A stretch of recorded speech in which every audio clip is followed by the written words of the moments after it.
ಋಷಿಗಳೇ, ನಿಮಗೆ ಪರಮಶಿವನಿಂದ ಗರುಡನಿಗೆ ಉಪದೇಶಿಸಲ್ಪಟ್ಟ ಪ್ರಾಣೇಶ್ವರ ಮಹಾಮಂತ್ರವನ್ನು ಕೇಳಿಸುತ್ತೇನೆ. ಆದರೆ ಅದಕ್ಕೂ ಮೊದಲು ಯಾವ ಯಾವ ಜಾಗದಲ್ಲಿ ಸಮಯದಲ್ಲಿ ಹಾವು ಕಡಿದರೆ ಸಾವು ತಪ್ಪಿದ್ದಲ್ಲ ಎಂದು ತಿಳಿದುಕೊಳ್ಳೋಣ. ಸ್ಮಶಾನ, ಹುತ್ತ, ಪರ್ವತ, ಮನೆಯಲ್ಲಿ ವಾಸ ಮಾಡುವ ಹಾವು ಕಚ್ಚಿದಾಗ ಕಚ್ಚಿದ ಜಾಗದಲ್ಲಿ 3 ಸಣ್ಣ ಗಾಯ ಕಾಣಿಸಿಕೊಂಡರೆ ಕಚ್ಚಿಸಿಕೊಂಡಿರುವ ಪ್ರಾಣಿ ಉಳಿಯುವುದಿಲ್ಲ. ಮೂಲ, ಆಶ್ಲೇಷ, ಮಖ ಮತ್ತು ಷಷ್ಠಿಯ ದಿನ ಕರ್ಕಟಕ ಮೇಷರಾಶಿಗೆ ಬರುವ ನಕ್ಷಗಳವರು ಹಾವು ಕಚ್ಚಿದರೆ ಬದುಕುವುದಿಲ್ಲ. ಸೊಂಟ, ಮಣಿಕಟ್ಟು, ಸಂಧಿ ಭಾಗಗಳಲ್ಲಿ ಮುಖ, ಗಂಟಲುಗಳಿಗೆ ಹಾವು ಕಚ್ಚಿದರೆ ಆ ಪ್ರಾಣಿ ಬದುಕುವುದಿಲ್ಲ. ದಿನದ ಮೊದಲ ಭಾಗದಲ್ಲಿ ಮೊದಲ ಅರ್ಥ ಯಾಮದ ಭಾಗ ಸೂರ್ಯನಿಗೆ ಸೇರಿತು. ಇದಾದ ನಂತರ ಗ್ರಹಗಳ ಪ್ರಕಾರ ಇದರ ಭೋಗಗಳು ಇರುತ್ತವೆ. ಹಾಗೆಯೇ ರಾತ್ರಿ ಹೊತ್ತಿನಲ್ಲಿ ಜ್ಯೋತಿಷ್ಯರು ಕಾಲಚಕ್ರಕ್ಕೆ ತಕ್ಕ ಹಾಗೆ ಗ್ರಹಗಳನ್ನು, ಸರ್ಪಗಳನ್ನು ಈ ರೀತಿಯಾಗಿ ಜೋಡಿಸಿದ್ದಾರೆ.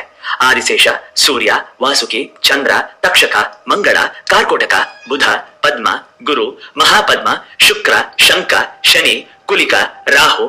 ರಾತ್ರಿಯಾಗಲಿ ಹಗಲಾಗಲಿ ಬೃಹಸ್ಪತಿ ಭೋಗಕಾಲ ಬಂದಾಗ ಸರ್ಪಗಳು ದೇವತೆಗಳನ್ನು ಕೂಡ ಅಂತ್ಯ ಮಾಡಬಲ್ಲದು. ಆದ್ದರಿಂದ ಈ ಕಾಲಗಳಲ್ಲಿ ಹಾವು ಕಚ್ಚಿದರೆ ಪರಿಹಾರ ಇಲ್ಲ. ಹಗಲಿನಲ್ಲಿ ಶನಿ ಭೋಗವು ಹಾಗೆ.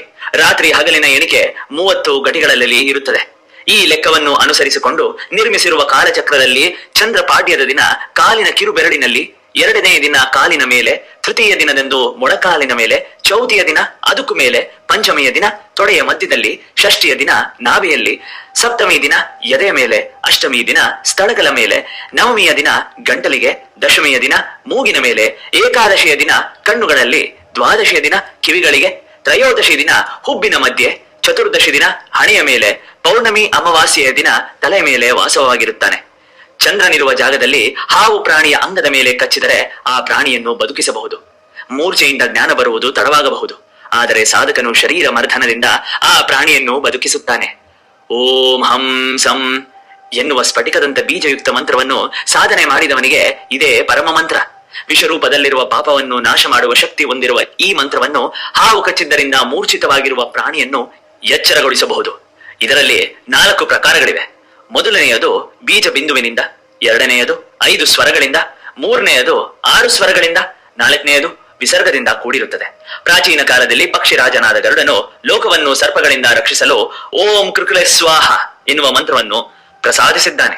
ಈ ಮಹಾಮಂತ್ರವನ್ನು ಗರುಡನ ಮೂಲಕ ತಿಳಿದುಕೊಂಡು ಅದನ್ನು ಸಾಧನೆ ಮಾಡಿದವನು ಮುಖದಲ್ಲಿ ಓಂ, ಕಂಠದಲ್ಲಿ ಕುರುವನ್ನು, ಹೃದಯದಲ್ಲಿ ಕುಲೇನಿ, 2 ಪಾದಗಳನ್ನು ಸ್ವಾಹ ಮಂತ್ರವನ್ನು ಶಾಶ್ವತವಾಗಿ ನ್ಯಾಸ ಮಾಡಿಕೊಂಡಿರುತ್ತಾನೆ.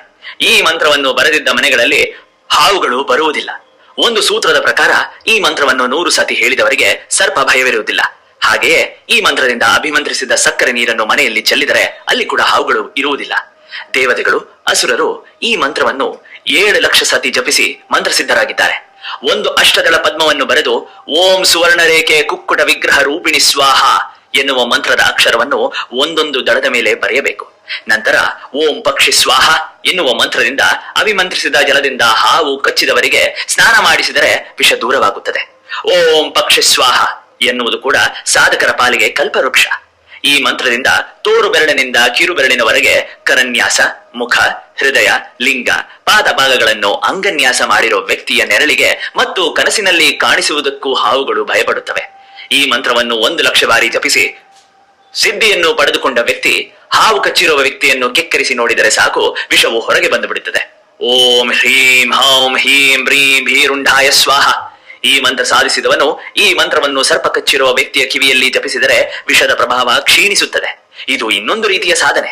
ಸಾಧಕನಾದವನು ತನ್ನ 2 ಪಾದಗಳ ತುದಿಯಲ್ಲಿ ಅವನು ಹಿಮ್ಮಡಿಯಲ್ಲಿ ಈ ಅನ್ನು, ತೊಡೆಯಲ್ಲಿ ಊ ಅನ್ನು, ಸೊಂಟದಲ್ಲಿ ಎ ಅನ್ನು, ನಾಭಿಯಲ್ಲಿ ಓ ಅನ್ನು, ಎದೆ ಮೇಲೆ ಔ ಅನ್ನು, ಮುಖದಲ್ಲಿ ಅಂ ಅನ್ನು, ತಲೆಯಲ್ಲಿ ಅಹವನ್ನು ಸ್ಥಾಪಿಸಿಕೊಂಡು ಓಂ ಹಂ ಸಹ ಎನ್ನುವ ಬೀಜ ಮಂತ್ರ ಸಹಿತವಾಗಿ ನ್ಯಾಸ ಮಾಡಿಕೊಂಡು ನಿತ್ಯ ಪೂಜೆಗಳನ್ನು ಮಾಡುತ್ತಾ ಇದ್ದರೆ ಅಂತವನಿಗೆ ಸರ್ಪ ವಿಷವನ್ನು ನಿರ್ವೀಯ ಮಾಡುವ ಶಕ್ತಿ ದೊರೆಯುತ್ತದೆ. ಸಾಧಕನು ಸ್ವತಃ ತಾನೇ ಗರುಡ ಎಂದು ಭಾವಿಸಿಕೊಂಡು ಧ್ಯಾನಕ್ಕೆ ಹೋಗಿ ಈ ಮಂತ್ರವನ್ನು ಸಾಧನೆ ಮಾಡಬೇಕು. ವಿಷಕ್ಕೆ ವಿರುದ್ಧವಾಗಿ ಪ್ರಯೋಗ ಮಾಡುತ್ತಿರುವಷ್ಟು ಸಮಯದಲ್ಲಿ ಅವನಿಗೆ ತಾನೇ ಗರುಡ ಎನ್ನುವ ಭಾವನೆ ಇರಬೇಕು. ಹಂ ಎನ್ನುವ ಬೀಜಾಕ್ಷರ ಶರೀರವನ್ನು ಪ್ರವೇಶಿಸಿ ವಿಷಾದವನ್ನು ಪ್ರವಹಿಸುವ ಶಕ್ತಿ ಇರುತ್ತದೆ. ಹಂಸಹ ಎನ್ನುವ ಮಂತ್ರವನ್ನು ಎಡಗೈಯಲ್ಲಿ ನ್ಯಾಸ ಮಾಡಿ ಸಾಧನೆ ಮಾಡಿಕೊಂಡಂತ ಸಾಧಕನು ಧ್ಯಾನ ಪೂಜೆಯ ನಿತ್ಯ ಜಪದ ಸಹಾಯದಿಂದ ವಿಷವನ್ನು ತೆಗೆದುಹಾಕುವುದರಲ್ಲಿ ಸಮರ್ಥನಾಗುತ್ತಾನೆ. ಏಕೆಂದರೆ ಈ ಮಂತ್ರ ವಿಷಪೂರಿತ ಹಾವುಗಳ ಮೂಗಿನ ಭಾಗವನ್ನು, ಶ್ವಾಸನಾಳಗಳನ್ನು ಅದುಮಿ ಹಿಡಿಯುವ ಶಕ್ತಿಯನ್ನು ಹೊಂದಿರುತ್ತವೆ. ಈ ಮಂತ್ರ ಬಾಧಿತವಾದ ಶರೀರ ಮತ್ತು ಮಾಂಸಖಂಡಗಳ ಒಳಗೆ ಹೋಗಿ ಸರ್ಪದ ವಿಷವನ್ನು ನಾಶ ಮಾಡುತ್ತದೆ. ಹಾವು ಕಚ್ಚಿದ್ದರಿಂದ ಮೂರ್ಛಿತವಾಗಿರುವ ಪ್ರಾಣಿಯ ಶರೀರದ ಮೇಲೆ ಓಂ ಹಂ ಸಹ ಮಂತ್ರವನ್ನು ನ್ಯಾಸ ಮಾಡಿ ಭಗವಂತನಾದ ನೀಲಕಂಠ ಸ್ವಾಮಿಯನ್ನು ಇತರ ದೇವತೆಗಳನ್ನು ಕೂಡ ಧ್ಯಾನ ಮಾಡಬೇಕು. ಇದರಿಂದ ಮಂತ್ರಕ್ಕೆ ವಾಯುಶಕ್ತಿ ಜೊತೆಯಾಗಿ ಶೀಘ್ರವಾಗಿ ಸಂಪೂರ್ಣವಾಗಿ ವಿಷವನ್ನು ತೆಗೆದುಹಾಕುತ್ತದೆ.